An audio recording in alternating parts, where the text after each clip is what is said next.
नमस्कार मित्रांनो, एज्युकल्चर मध्ये तुमच्या सगळ्यांचं स्वागत। माझं नाव भूषण गवळे आणि आपण आज भेटतोय ते RRB ची जे एग्जाम होणार आहे त्या एग्जाम मध्ये नेमकं इकॉनॉमिक्स मध्ये काय केलं पाहिजे याबद्दल आपण पुढचे 10 ते 15 मिनिटं बोलणार आहोत। मित्रांनो, आपल्याला माहिती आहे की कोणती पण ज्यावेळेस एग्जाम होते त्या एग्जामची प्रिपरेशन करत असताना आपण त्या एग्जामला डिकोड करण्यासाठी मागच्या 3 ते 4 वर्षांपर्यंतचे जे आलेले PYQ असतात आणि त्या एक्झामचा जो सिलेबस असतो या दोघांचा आपण ताळमेळ करून आणि मग आपण प्रेडिक्ट करतो की येणाऱ्या एक्झाम मध्ये नेमकं काय होणार आहे। आणि नेमकं एज्युकल्चर मध्ये आम्ही सर्व जे फॅकल्टी नेमकं हेच करतोय। आपल्या समोर RRB साठी एक संकल्प नावाची नवीन बॅच घेऊन येतोय आणि या बॅच मध्ये मागच्या आलेले जे PYQ असतील त्या PYQ चा अनालिसिस करून त्या PYQ ला डिकोड करून त्या PYQ ची सिलेबस सोबत सांगड घालून आम्ही नवीन बॅच लॉन्च केली आहे। ह्या बॅच मध्ये आम्ही ही जी पूर्ण बॅच आहे ह्या पूर्ण बॅच मध्ये पूर्ण सिलेबस कंप्लीट करण्याचा आम्ही प्रयत्न करू। हा सिलेबस कंप्लीट करत असताना नेमकं त्या सिलेबस मध्ये याच्या अगोदर काय आलंय याचं बारीक अनालिसिस करून आम्ही ही जी बॅच आहे ही आपल्या समोर घेऊन येण्याचा प्रयत्न करतोय। चला मित्रांनो, की ज्या RRB ची एक्झाम झाली आहे, जे RRB ची एक्झाम होणार आहे त्या RRB च्या एक्झाम मध्ये इकॉनॉमिक्स मध्ये आपण नेमकं काय केलं पाहिजे याच्यावरती आपण बोलूया। इकॉनॉमिक्स मध्ये काय काय केलं पाहिजे याच्यासाठी मित्रांनो आपण याचा अभ्यासक्रम बघतो, याचे आपण PYQ बघतो। अभ्यासक्रम आणि PYQ याचा अभ्यास करून नेमकं येणाऱ्या परीक्षेमध्ये आपण प्रेडिक्ट करू शकतो की आपण काय केलं पाहिजे।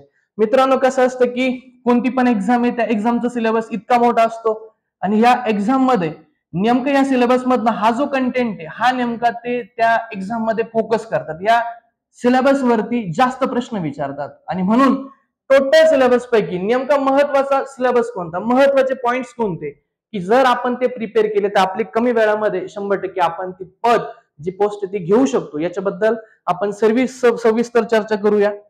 माझं नाव सांगितलं तुम्हाला भूषण गवळी। तुम्हाला याच्याबद्दल जे पण काही प्रश्न असतील तुम्ही मला याच्या ह्या नंबरवरती व्हॉट्सअप करू शकता किंवा तुमच्या जर काही शंका असेल तुम्ही मला कॉलद्वारे सुद्धा या बॅच बद्दल तुम्ही मला विचारू शकता। मित्रांनो, या बॅचचं नाव आहे संकल्प। आता या बॅचचं नाव सुद्धा खूप सुंदररित्या ठेवलं आपण, संकल्प। म्हणजे आपण संकल्प केला पाहिजे की येणाऱ्या एक्झाम मध्ये 100% आपल्याला पद मिळणार आहे आणि म्हणून या निश्चयानेच आम्ही ही जी बॅच आहे या बॅचचं नाव सुद्धा आपण संकल्प ठेवलंय। मित्रांनो, ह्या बॅचचं वैशिष्ट्य असं आहे की ग्रॅज्युएशनची जे एक्झाम होणार आहे, UGची जे एक्झाम होणार आहे किंवा ज्युनियर इंजिनिअरिंगची जे एक्झाम होणार आहे या तिघही एक्झाम साठी आपण एकच बॅच लॉन्च करतोय, वेगवेगळी बॅच घेण्याची गरज नाही। या तिघही एक्झाम साठी संकल्प नावाची जी बॅच आहे याच्यामध्ये तुमचा 100% सिलेबस कंप्लीट होणार आहे। या बॅच मध्ये आपण अगोदर PYQ बघणार, ज्या घटकांवरती PYQ आलेले, ज्या घटकांवरती प्रश्न पडले त्या घटकांच्या ज्या कन्सेप्ट असतील त्या कन्सेप्ट वरती आपण खूप चांगलं काम करणार। म्हणजे आपण अगोदर PYQ बघणार, त्या PYQ मध्ये ज्या ज्या घटकांवरती प्रश्न आलेत, PYQ मध्ये म्हणजे ज्या ज्या घटकांवरती प्रश्न आलेत त्या घटकांचे आपण कन्सेप्ट क्लिअर करून घेणार आणि आपण तिसऱ्या सेक्शन वरती शिफ्ट होणार, ते म्हणजे प्रेडिक्शन।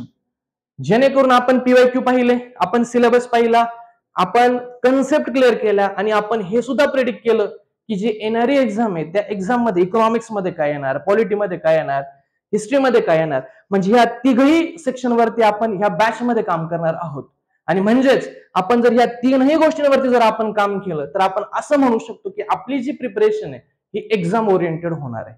तर एक्झाम ओरिएंटेड प्रिपरेशन करून घेण्याचं काम आम्ही या संकल्प बॅच मध्ये 100% करणार आहोत। ठीक आहे मित्रांनो, ही जी बॅच आहे ही बॅच 5 नोव्हेंबरलाच सुरू झालेली आहे। या बॅच मध्ये सर्व PYQ आपण घेणार आहे। या बॅचची नेमकी वैशिष्ट्य काय, या वैशिष्ट्यांवरती आपण बोलूया। बॅचची वैशिष्ट्य काय की ही जी बॅच आहे ही तीनही परीक्षांचे सर्व PYQ ह्या बॅच मध्ये घेतले जातील। वरती आपण ज्या परीक्षा बोललो या तीनही परीक्षांमध्ये आलेले जे PYQ असतील हे सर्व PYQ या बॅच मध्ये घेतले जातील। ज्या ज्या घटकांवरती प्रश्न आहेत त्या घटकांच्या सर्व कन्सेप्ट क्लिअर करण्याचं काम आम्ही या बॅच मध्ये करतोय। सर्व कन्सेप्ट तुमच्या या बॅच मध्ये कंप्लीट होतील, क्लिअर होतील। विशेष म्हणजे ही बॅच मराठीमध्ये, बरेच विद्यार्थ्यांचं बॅरियर मित्रांनो की इंग्लिश वरती होल्ड नाहीये, इंग्लिश इझिली समजत नाही, इंग्लिश अंडरस्टँड होत नाही आणि म्हणून ही जी बॅच आहे ही मराठी आणि इंग्लिश मध्ये दोनही लँग्वेज मध्ये रन केली जाणार। बेसिक पासून तुमची ऍडव्हान्स लेवल पर्यंतची जी प्रिपरेशन आहे ही प्रिपरेशन आम्ही या बॅच मधनं तुमच्याकडनं करून घेणार. आणि सगळ्यात महत्वाचं मित्रांनो, जर आपण वीकली शेड्यूल फॉलो केलं आणि या वीकली शेड्यूल फॉलो करत असताना आपल्या मनामध्ये जर काही शंका असतील तर या शंकांचं निरसन करण्यासाठी वीकली डाऊट सेशन सुद्धा तुमचं या बॅच मध्ये कम्प्लिटली करून घेणार. म्हणजे जोपर्यंत मनात शंका आहे तोपर्यंत त्या शंकेचं निरसन करण्याचा प्रयत्न ह्या बॅच मधनं 100% करून घेतला जाणार. मित्रांनो, असं म्हणायला हरकत नाही ही बॅच म्हणजे ticket to Indian railways. Indian रेल्वेमध्ये नोकरी करण्याचं तिकीट म्हणजे तुमची ही संकल्प बॅच 100% जॉईन केली पाहिजे. चला आपण पुढे जाऊ मित्रांनो. इकॉनॉमिक्स मध्ये आपण इकॉनॉमिक्स वरती बोलूया का. इकॉनॉमिक्स मध्ये आरआरबी मध्ये नेमकी प्रिपरेशन काय केली पाहिजे. हे बघ काय होतं की आपण डायरेक्ट कमी वेळामध्ये जर आपल्याला प्रिपरेशन चांगल्या पद्धतीची करायची असेल तर असं नाही होणार की इकॉनॉमिक्सचं पुस्तक आणलं पहिल्या पेज पासून आपण शेवटच्या पेज पर्यंत वाचलं. असं जर केलं तर आपण गोंधळलेल्या अवस्थेमध्ये राहू. आपल्याकडनं नेमकं ज्या ज्या घटकांवरती प्रश्न आलेत ते महत्वाचे जे घटक आहेत ते आपल्याकडनं राहून जातील किंवा आपण विशिष्ट फोकस त्या घटकांवरती करू शकणार नाही. आणि म्हणून स्टार्ट पासून एंड पर्यंत इकॉनॉमिक्स करणं ह्या एक्झामसाठी मला थोडंसं चुकीचं वाटतं. आणि म्हणून मग काय केलं पाहिजे याच्यावरती आपण बोलूया. काय केलं पाहिजे. मागचे आपण पीवायक्यू बघितले पाहिजे. मागच्या पीवायक्यू वरनं पीवायक्यू जर बघितले तर आपल्याला एक चांगला अंदाज येतो की या पूर्ण इकॉनॉमिक्स मधनं काही महत्वाचे घटक मला सापडतील. त्या महत्वाच्या घटकांवरती याच्या अगोदर काय आलेत प्रश्न आलेत. मग माझं काम काय. मग मला हे समजतं की या एक्झाम मध्ये इकॉनॉमिक्स मध्ये हे जे टॉपिक्स या टॉपिक्स वरती जर प्रश्न आलेत तर सगळ्यात अगोदर हे टॉपिक्स मी कम्प्लीट करून घेतले पाहिजे. या टॉपिकची मी अगोदर छान प्रिपरेशन करून घेतली पाहिजे. आणि मग नेमकं आपण इकॉनॉमिक्सचा या बॅच मध्ये अभ्यास करत असताना आपण नेमकं हेच करणार. आपण इथं मी स्वतः याचे सगळे पीवायक्यू अभ्यासले. पीवायक्यूचा बारीक अभ्यास केला. याच्यावरनं काही महत्वाचे टॉपिक्स मला सापडले ज्याच्यावरती वारंवार प्रश्न आलेत. काय आलेत मित्रांनो. वारंवार प्रश्न विचारलेत. म्हणजे याचा अर्थ काही महत्वाचे असे टॉपिक्स आहेत की जे ह्या एक्झाम साठी व्हेरी व्हेरी इम्पॉर्टंट आहेत. मग मी सगळ्यात अगोदर ते टॉपिक्स आपण क्लिअर केले पाहिजे. जर प्रश्न मला माहिती आहे काही एलपीजी जे आहेत म्हणजे 1991 नंतर अर्थव्यवस्थेमध्ये ज्या सुधारणा झाल्यात या सुधारणांवरती आरआरबी मध्ये खूप सारे प्रश्न विचारलेत.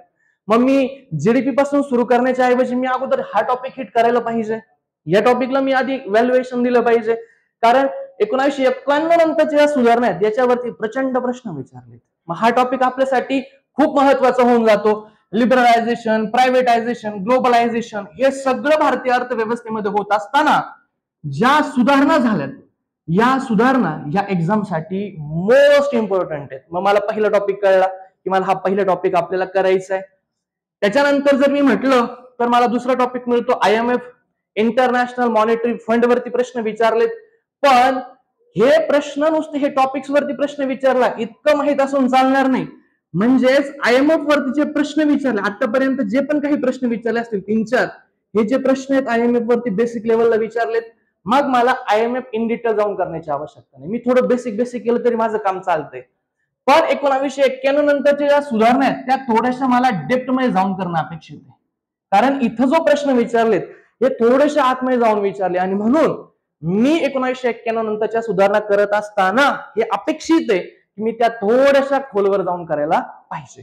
कारण एक्झामची नीड आहे आणि ती एक्झामची नीड मी ओळखणं महत्वाचं आहे. पुढचा घटक येतो मित्रांनो WTO वर्ल्ड ट्रेड ऑर्गनायझेशन. याच्यावरती प्रश्न आलेले आहेत. पण हे वर्ल्ड ट्रेड ऑर्गनायझेशनचे प्रश्न सुद्धा कसे विचारलेत बेसिकला धरून विचारले. पुढचा एक महत्वाचा टॉपिक आहे तो म्हणजे ऍग्रीवरती म्हणजेच कृषीवरती बरेच सारे प्रश्न आपल्याला या एक्झाम मध्ये पाहायला मिळतात. हा कृषी महत्वाचं आहे पण कृषीमध्ये पण एक सब टॉपिक आहे जो सब टॉपिक या एक्झाम साठी फार महत्वाचा आहे ज्याचं नाव येतं ग्रीन रिव्होल्युशन. म्हणजे ऍग्री तर महत्वाचंच आहे पण ऍग्रीमध्ये पण ग्रीन रिव्होल्युशन मला छान करायचं. मला इथपर्यंत कळलं पाहिजे. म्हणजे मी प्रिपरेशन करत असताना अगोदर मला कळलं पाहिजे की ह्या सब्जेक्ट मध्ये एंट्री करत असताना किती इन डिटेल करायचं, किती आतमध्ये जाऊन करायचं, कोणत्या टॉपिकला हिट करायचंय. तर मला कृषी करत असताना ग्रीन रिव्होल्युशन करणं माझ्यासाठी फार महत्वाचं आहे. त्याच्यानंतर महत्वाचा मुद्दा येतो बघा RBI. असं एकही व्यक्ती नाहीये का जो कॉम्पिटेटिव्ह एक्झामची प्रिपरेशन करतो आणि ज्याला रिझर्व्ह बँक ऑफ इंडिया माहित नाही. जे प्रिपरेशन नाही करत त्यांना सुद्धा रिझर्व्ह बँक ऑफ इंडिया माहित आहे. पण तुम्हाला आणि मला रिझर्व्ह बँक ऑफ इंडिया सोपी वाटत असली तरी या एक्झाम मध्ये आरबीआय वरती खूप बेसिक प्रश्न आलेत, खूप बेसिक प्रश्न आलेत. आणि म्हणून आरबीआयचा प्रिपरेशन करत असताना मी माझी प्रिपरेशन थोडस वरवर केली तरी माझं काम होते. उगाच इन डिटेल जाण्याची गरज नाही. मग जर एक्झामचे प्रश्न इन डिटेल असेल तर मी याची इन डिटेल प्रिपरेशन करायला हरकत नाही, पण याची बेसिक प्रिपरेशन केली तरी चालते. लॉरेन्झ वक्र रेषा याच्यावरती 2-4 प्रश्न आलेत. भांडवली बाजार पुढचा महत्वाचा मुद्दा येतो बघा, भांडवली बाजार. या भांडवली बाजारावरती प्रश्न आपल्याला पाहायला मिळतात. म्हणजे थोडंसं भांडवली बाजार बद्दल मला थोडंसं माहित असणं अपेक्षित आहे. पुढचा मित्रांनो टॉपिक येतो बघा, टॅक्स, कराच्या सुधारणा. या कराच्या सुधारणा सुद्धा 1991 नंतरच्या सुधारणा झाल्या टॅक्स मध्ये. 1991 नंतरच्या ज्या सुधारणा आहेत टॅक्स मध्ये, त्या सुधारणा यांनी मुख्यतः जास्त फोकस केल्यात आणि म्हणून मला टॅक्स करणं अपेक्षित आहे. टॅक्स मधली सगळ्यात मोठी सुधारणा म्हणजे जीएसटी. जीएसटी बद्दलची इन्फॉर्मेशन मला माहित असणं अपेक्षित आहे. पुढचा मुद्दा जर बघितला तर सहकारावरती प्रश्न आले. सहकारावरती थोडेसे बेसिक पासून थोडेसे मीडियम लेवल पर्यंत प्रश्न आलेत. म्हणजे हे जे आपण घटक बघतोय जसं की 1991 नंतरच्या सुधारणा असतील, त्याच्यानंतर IMF असेल, WTO असेल, भांडवली बाजार असेल, सहकार असेल, रिझर्व्ह बँक ऑफ इंडिया असेल, थोडस चलनवाढच्या कन्सेप्ट असतील, या सगळ्या घटकांमध्ये 1991 नंतरच्या सुधारणा खूप जास्त विचारल्यात. त्याच्यानंतर जो जास्त टॉपिक विचारला तो म्हणजे उद्योग. उद्योगांवरती खूप चांगल्या प्रकारे मला प्रश्न आलेले पाहायला मिळतात, म्हणून मी उद्योग करायला पाहिजे. आणि अशी एकही एक्झाम नाही ज्या एक्झाम मध्ये इकॉनॉमिक्स मध्ये लोकसंख्येवरती प्रश्न विचारत नाही. आणि म्हणून हे प्रिपरेशन करत असताना माझ्यासाठी लोकसंख्या सुद्धा महत्वाचं होतं. म्हणजे इकॉनॉमिक्स मध्ये काही गोष्टी कन्सेप्च्युअल आहेत पण काही गोष्टी फॅक्च्युअल सुद्धा आहेत. जसं आता लोकसंख्या जर म्हटलं थोडंसं फॅक्ट्स जास्त विचारल्यात आणि म्हणून मला थोडंसं पाठांतर करायला हरकत नाही. मग मी थोडंसं पाठांतरावरती फोकस केलं पाहिजे. लोकसंख्या मला विचारतात. त्यानंतरचे जर प्रश्न पाहिले तर काही प्रश्न इंडेक्स वरती आलेत. इंडेक्स मध्ये जसं GII असेल, IIP असेल, हे जे इंडेक्स आहे या इंडेक्स वरती प्रश्न आले. मग हा इंडेक्स कसा काढला जातो, इंडेक्स बद्दलची जी बेसिक इन्फॉर्मेशन आहे ती मला माहित असणं अपेक्षित आहे. पुढचा घटक येतो बघा बँकिंग. बँकिंग वरती थोडेसे चांगल्या लेवलचे प्रश्न विचारले आणि म्हणून मी बँकिंगला थोडंसं जास्त फोकस केलं पाहिजे. SDG नावाचा घटक आहे बघा, SDG याच्यावरती एखादा दुसरा प्रश्न कधीतरी विचारलाय पण मला SDG सुद्धा माहित असणं अपेक्षित आहे.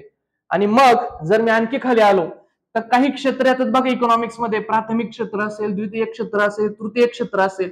या क्षेत्रांवरती बऱ्यापैकी कन्सेप्च्युअल प्रश्न विचारले. म्हणजे प्राथमिक क्षेत्रामध्ये कोणत्या गोष्टी येतात, द्वितीय क्षेत्रामध्ये कोणत्या गोष्टी येतात, तृतीय क्षेत्रामध्ये कोणत्या गोष्टी येतात, यावरती थोडेसे कन्सेप्च्युअल प्रश्न विचारलेले आहेत.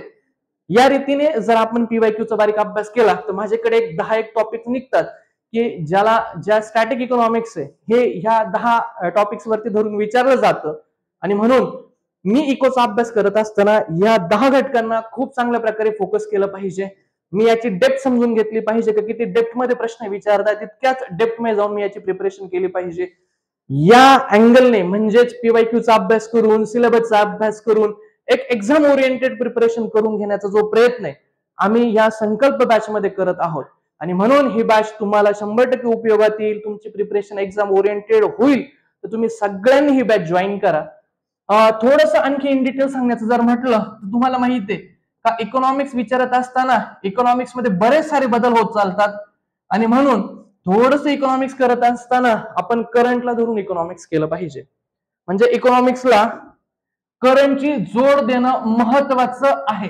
आणि करंट मध्ये तुम्हाला इकॉनॉमिक्स सर्वे खूपच चांगले प्रश्न इकॉनॉमिक्स सर्वे वरती ते विचारतात.